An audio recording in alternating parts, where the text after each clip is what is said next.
Hello everyone, I'm here with Kai Budde.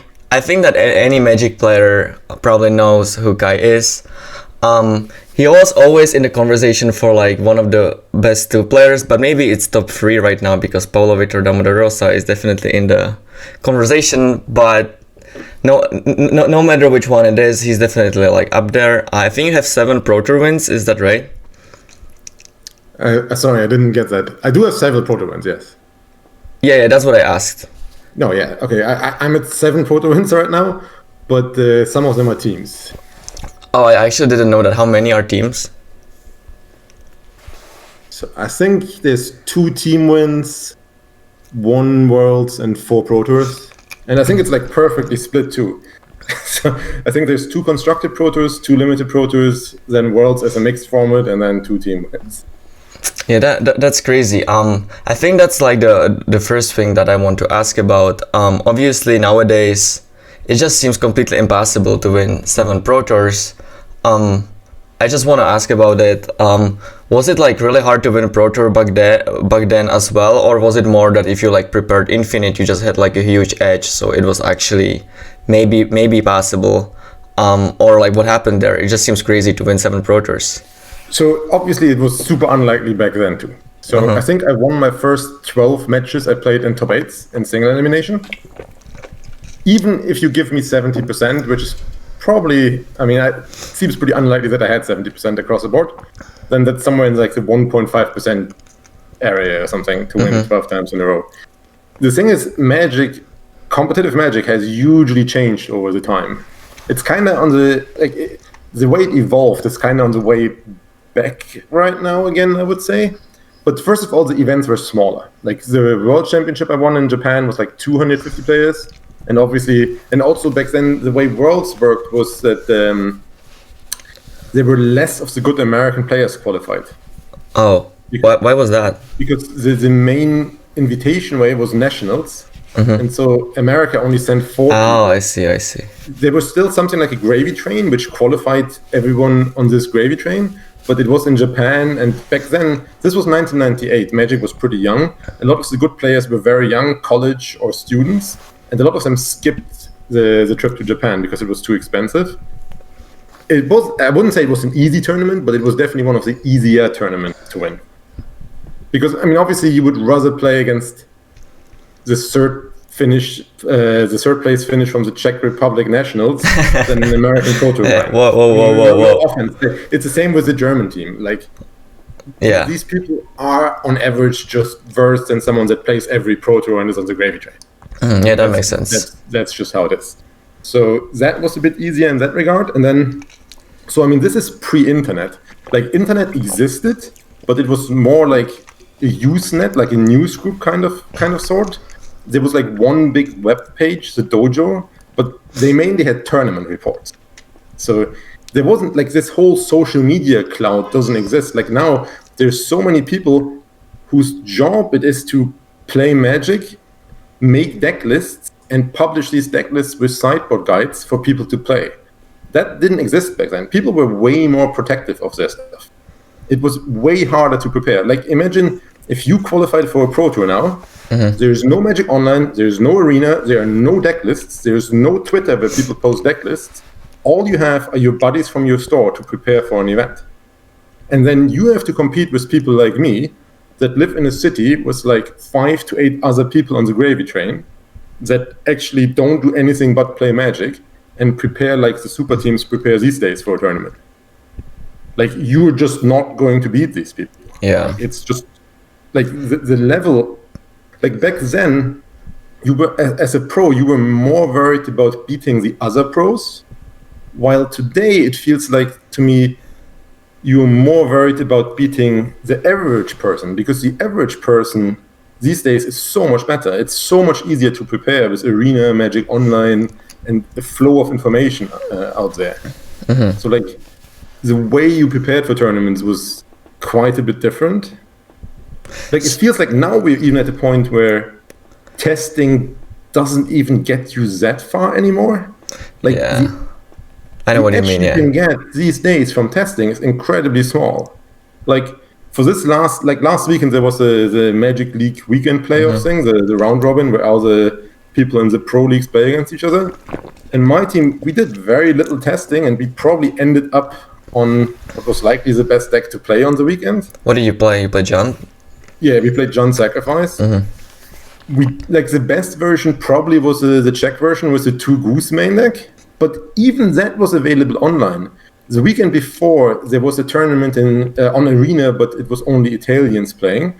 They had like a end of year league tournament or something, and Luca Magni, one of the people in the rival, Yeah, I know him, yeah. he played John Sacrifice with 3 Goose main deck. Like that list was probably 5 cards off or something, the list that the Czechs played in the pro weekend. Like all the stuff is just available now, and like that's just not how it used to be back in the days. Like back in the days, you would show up to a tournament and you would hope that no one else broke it. Like now, maybe you're a little bit scared that someone else broke it, but like in reality, it just never happens anymore. It's just not a thing.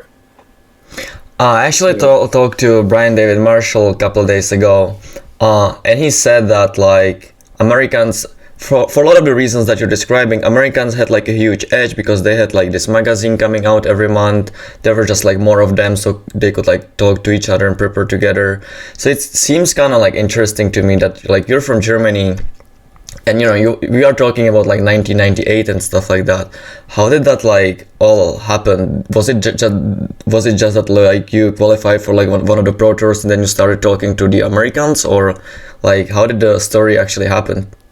So back in the days, you could just, if you took like a world map and then you put like little pins on it for people on the gravy train qualified for everything, you would just find centers of people where like the strong people emerged. Okay. And that's what Brian's talked about, because it only makes sense. If there's no internet, there's no Magic Online, you need to have equally good or better people to prepare.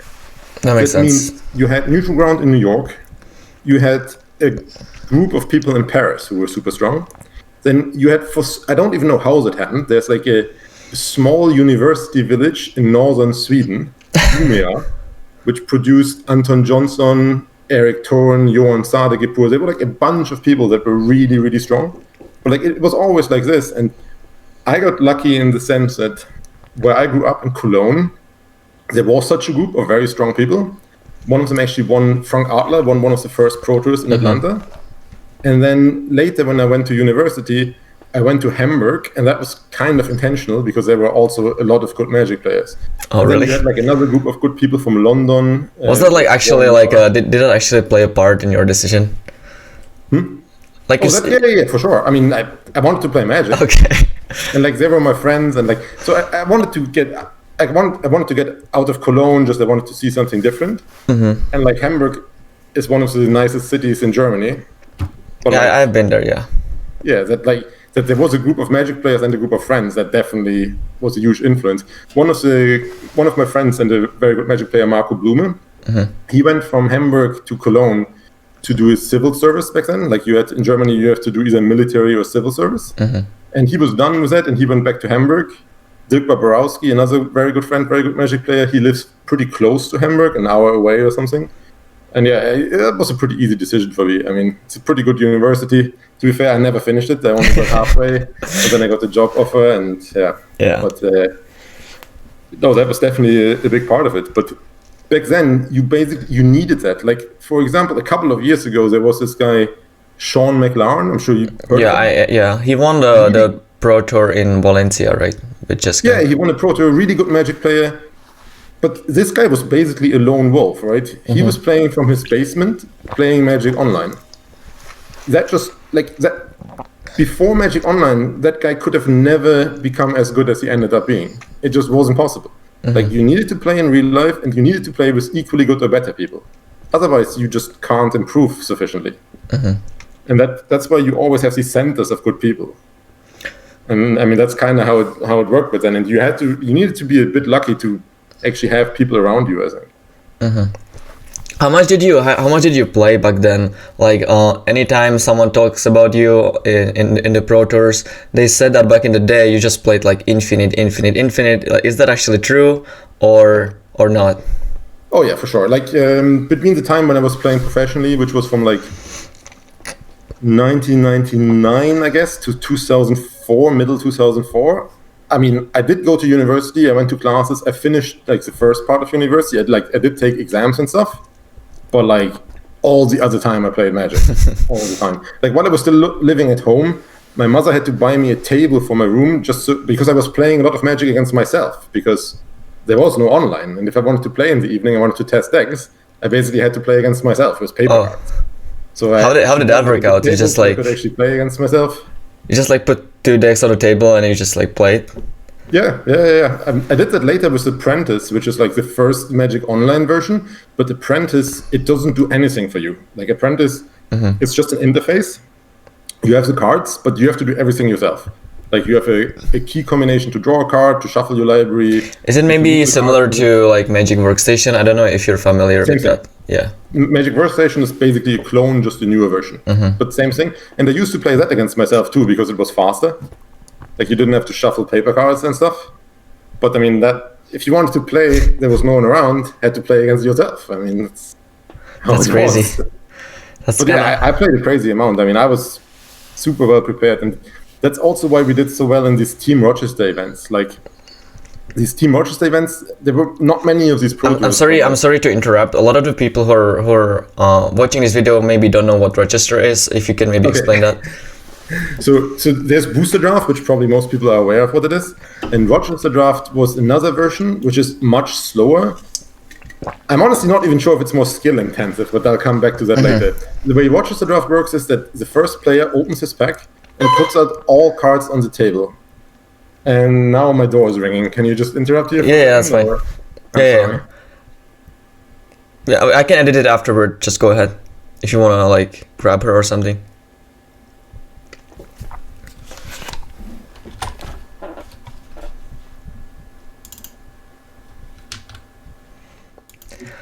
Alright people, just to not confuse you why we're like wearing different clothes, Kai had like something urgent and we had to quit, but we're continuing right now. So you were talking about the Rochester Draft. Yeah, so Rochester Draft, it's similar to Booster Draft, but it is different. So player 1 opens his pack or her pack or their pack, spreads all the cards in the middle, and then player 1 picks the card. Then player 2 picks the card, player 3, player 4, player 5, player 6, player 7, player 8. Player 8 picks again and it goes back. And you do that with every pack going clockwise, and then after everyone drafted pack 1, you go pack 2 counterclockwise and pack 3 clockwise again. Which turns this into a game of perfect information, which is both good or bad. The good part is that it kind of adds skill, and the bad parts are probably outweighing this by, at some point, it removes skill. Like, if you have 8 people that know what they're doing, they're not going to be fighting over cards, and they're just going to be splitting the packs up. Like, there was one crazy format where Heavy Black was great, and every draft table with 8 good players was Heavy Black, Blue White, Heavy Black, Red Green, Heavy Black, Blue White, Heavy Black, Red Green. Because that just makes the most sense. Everyone is going to have a good deck. And then if one end of the table ends up fighting, they usually screw each other, and the other end of the table does better. And then you get the added disadvantage of someone taking a good card from someone else, and then you just create drama. I think that's why Wizards of the Coast didn't like the format. They didn't like it for Friday Night Magic, because it just creates problems, and it takes forever. Obviously, it's way faster if you draft 8 packs at a time. So if I understand it correctly, like if like you were drafting with bad people, then you had like an insane edge. But if all the players were good, then there was like basically no edge. So, correct. Like if all the players were good and like there were no like weird cards being opened, like if someone opens a bomb, then they have to change colors, obviously. But like if everything kind of fell into place, you could just literally open all packs at once and distribute the cards depending on where they were opened, which is obviously not great. I mean, it's not really. But like, if you play with inexperienced people, your edge is way bigger than Booster Draft. Like, every card has been opened in the public. You know every card. Like, if you can remember every card, and like you know what every single combo trick your opponent has. You know every single instant removal spell they could possibly have. And like, you know when you have to board in a disenchant or something because you saw the cards that you need to disenchant in the draft. So the edge for better players over worse players is much bigger, especially because a lot of people so this is not a format that people were playing in their shops, which means that only people preparing for tournaments were playing it, which again increases the edge you get over people that just can't prepare that much. I mean, that makes sense. Again, back then, no online. Like you had to get people to draft with. I with a friend of mine, we just did entire Rochester drafts by ourselves. Like we just opened all the packs and distributed all the cards and like discussed which seed should be drafting what and stuff. And I mean, I don't know. I think I just played a lot more and prepared a lot more than mostly everyone else at that point in time. So out of the 7 Pro Tours, how many did involve Rochester Draft, if you can remember? So 2 of them were team limited. Team limited is always day 1 sealed deck, team sealed, and then day 2 team Rochester. That's how those quotas were back then. So 2 of them had day 2 and top 4 team Rochester, and then I think one of them was Rochester Draft, one of them was Booster Draft, one of them was Worlds, which is a split format. It was like extended, standard, Booster Draft, and then one was standard, and one was extended. Yeah, standard, extended. I never did super well in the block constructed proto. We did break it once, but 3 other people top 8 it with our deck. Oh, actually, we broke it twice, but it wasn't me. So the last Pro Tour that you won was when exactly? Do you remember was it like 2004-ish, like, or something like that? Yeah, no, the time frame was like 2003, 2004, but I honestly don't. It was definitely not teams. It was probably one of the draft Pro Tours, but honestly, the order. I mean, this is 20 years ago. Yeah, I'm asking about that because I'm like curious what happened after that, because I myself actually don't know. Did you like continue playing for a while and then you like stopped, or what happened there? So basically, like the big problem for me was that everyone around me stopped. Like Dirk, Marco, Christian Lewis, Patrick Mello, Dominic Hotto, those were the guys in Hamburg that I played with. And all of them lost interest. They weren't winning as much. They got like job offers and like just wasn't a priority for them anymore. So all of them stopped. For a while, like I played like 1 team Pro Tour with Jelga, where I think we were pretty well prepared, but we didn't do super well. Then I prepared with like a bunch of local guys from Hamburg twice. And at least once we had a truly horrible deck. It was just really, really bad. And and then, I mean, it was just a combination of not having good people to play with, or like at least not. I mean, the people I played with locally were good, but like they weren't Marco Dirk kind of level. Yeah. And then that kind of made me lose interest, and then my results stopped showing. And then eventually I was unqualified, obviously. Like after, like I'm not sure if I skipped maybe 1 Pro Tour I was qualified for, but because you made all the results so young that you weren't inducted into Hall of Fame yet. Well, you had to be playing like you can. 10 years, right? 10 years. So I mean, I stopped in like my first Pro Tour was like 1997 or something, and I mean that. Yeah, I actually never like realized that there was like actually a time where you weren't qualified. No, it makes sense. Like I wouldn't go to local PTQs or GPs or something. Like actually, I showed up for one GP in Copenhagen just to visit some friends, and during I still had bias on rating or something. And during my bias, I played the match against Matthias Jorstedt, a Swedish friend of mine. And I played a spell that wasn't even legal in the format. It was extended. So that started the tournament off with the game loss. That was great. Wow. But yeah, I mean, I just didn't play that much anymore. I didn't actively try to stay on the train. Obviously, if you don't play that much, my results weren't coming anymore. And then, like afterwards, 2007, 2008, I eventually got into the Hall of Fame. And that, I mean, I still like to play in tournaments, and I would try to play like 1 or 2 per year. I think I usually try to go to the World Championships because those were just the coolest event. But I didn't really play that much anymore until like maybe 2012, 2014. I remember that there was a Pro Tour Amsterdam when you like just like kind of randomly showed up and you debated with that mono white deck. Yeah, I mean that, but like I did prepare for that because I randomly started to prepare with Nassif. So I was like somewhat prepared, and then Nassif built this deck, which was great. I mean, he did well with it. Rietzel won, and I finished top 8.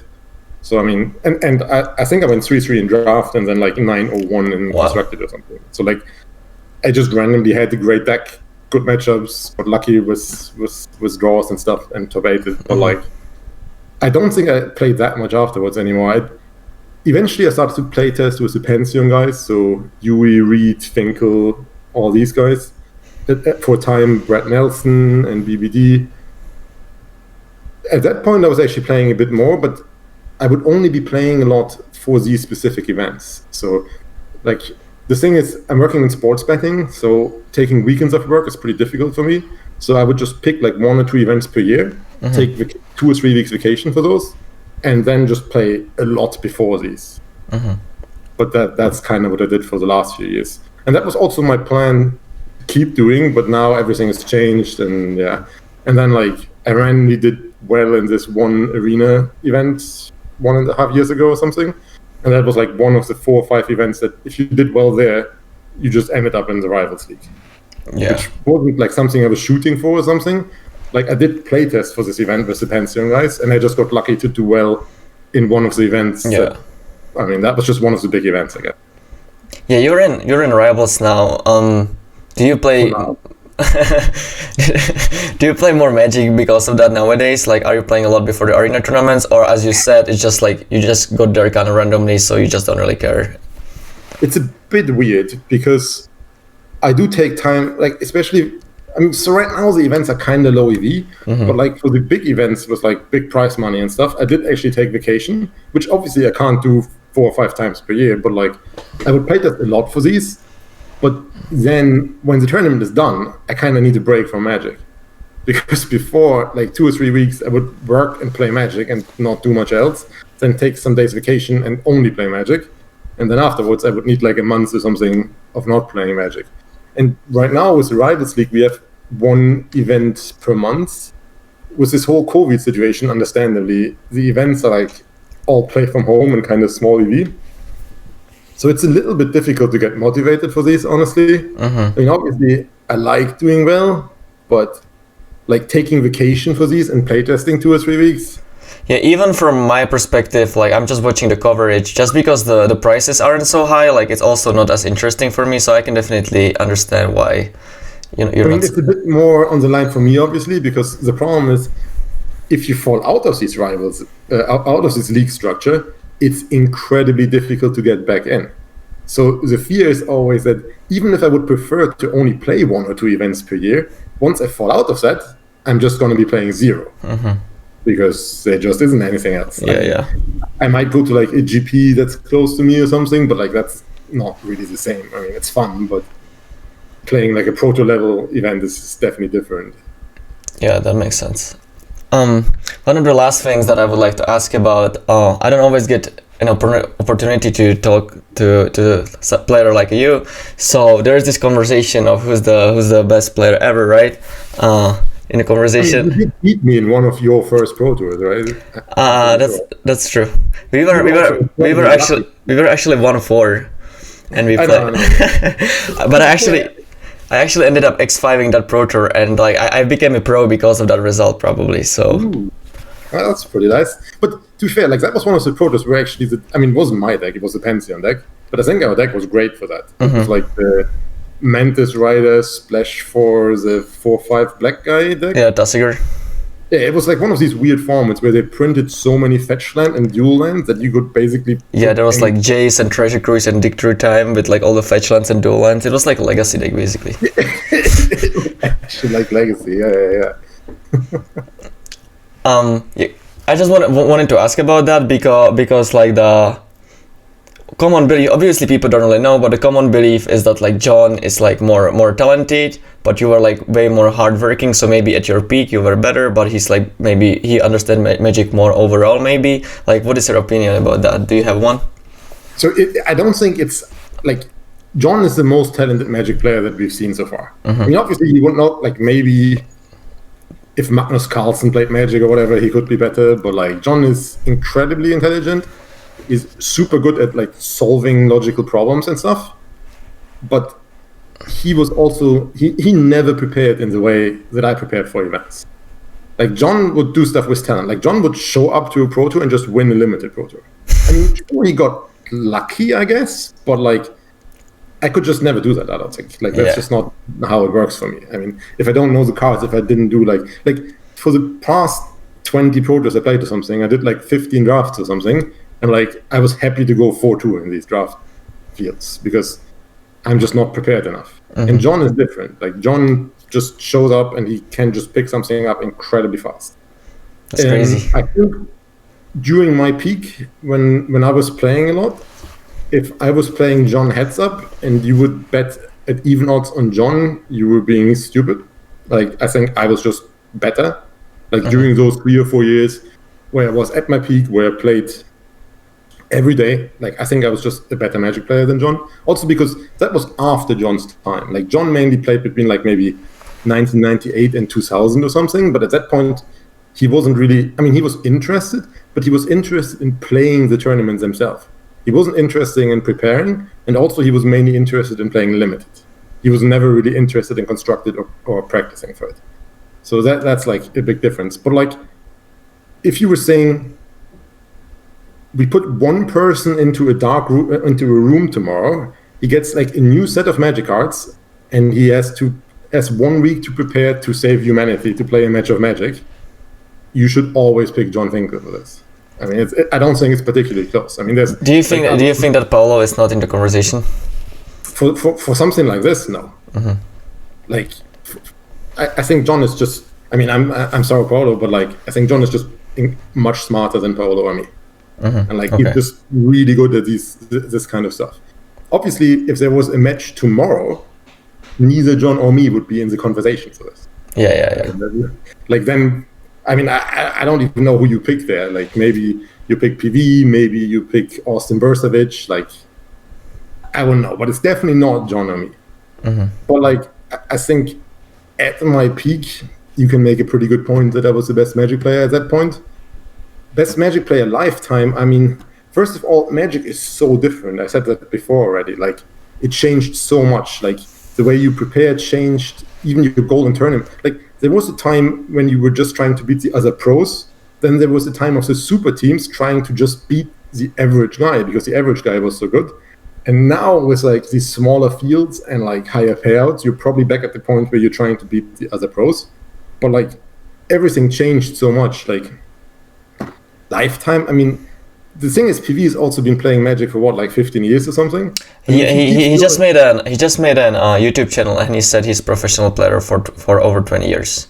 Yeah, and his results are insane. Like if he does this for another 5 years, I mean, at some point you're just running out of arguments for John and me, right? If you go like this guy wins Worlds, wins his Pro Tour, probably has like 20 top 8s soon enough or something. I mean, at some point you just like if you're saying lifetime who's the best, I mean, it's. I didn't expect you to say like anything specific, but I just think that people like these discussions, and I just like think I had to ask about it, so I did. But no, I mean, sure, people love this. Like, who's the best ever soccer player, Messi or Pelé, and like you can make good arguments for both. Like, obviously, if you put Pelé into today's soccer team, he would be terrible. Like, the Pelé from back then, he wouldn't be able to keep up. But arguably, he might have had more talent than Messi. And if he was born today, maybe he's better than Messi. But like, people love to discuss this stuff. It's the same for like baseball is purely stats, and then basketball. I mean, people just love to discuss this. And I mean, it doesn't bother me if someone says PV is first, John is second, Gabriel is third, you're fourth. I mean, I mean, it doesn't bother me. I mean, it's super nice to be in the conversation for that. I can imagine, yeah. I mean, again, maybe I'm just full of it, but like I do believe I was probably the best Magic player at my peak. But again, I was also incredibly lucky, as I said before. I mean, I shouldn't have won all these programs. But then I also made a ton of top 8s in both PTs and GBs. I mean, I don't think that anyone is denying the fact that you're probably the best at that time, so you don't have to like feel bad about it or anything. Well, I mean, again, I'm not, and I'm also not feeling bad if someone tells me that I'm like not even top 5 anymore. Although that's mainly only OSIP, but that's another story. That's another story. But yeah, I mean, like for example, right now, I mean, like I was watching videos of my Rivals Leagues match from last weekend with a friend, and I mean, There was one situation where I just had a win on the board. Did you play Junt? I played John Sacrifice, which is a difficult deck to play, I think, but it's also around in Historic for over almost a year now. And I mean, I've played tested for all these Historic events, so like I've played with this deck hours and hours of time. Like there was a game against, I think, a Portuguese or Brazilian player. He was playing Gruul, and they just had a win on the board. The problem was that my arena time I was running, because I spent way too much time thinking what I was doing before I cast my Collected Company. Then I hit the devil, I was on 1 life, I had the Reaper in play, and all I had to do was sacrifice the 1 token I had, which doesn't cause a life loss, then gain life from that through the sacrifice, and then I can just kill him. And like, there was like 2 ways I could have killed him, and instead I just conceded. Wow. Which, I mean, that was horrible. Wow. It was another game where I don't think it mattered, but I could have played differently and maybe had like a 2% chance or something. I mean, just a bunch of these things. Like there were also a bunch of other things where I played reasonably well, what my friend and me thought at least. But I mean, I'm definitely not up there anymore. It's just not. Like I just don't play enough. That makes sense. Well, that's gonna be all for today. Thanks for your time. I had fun. No problem. If you guys like the video, please click on the like and subscribe button. And bye bye. Thanks, Kai. Bye.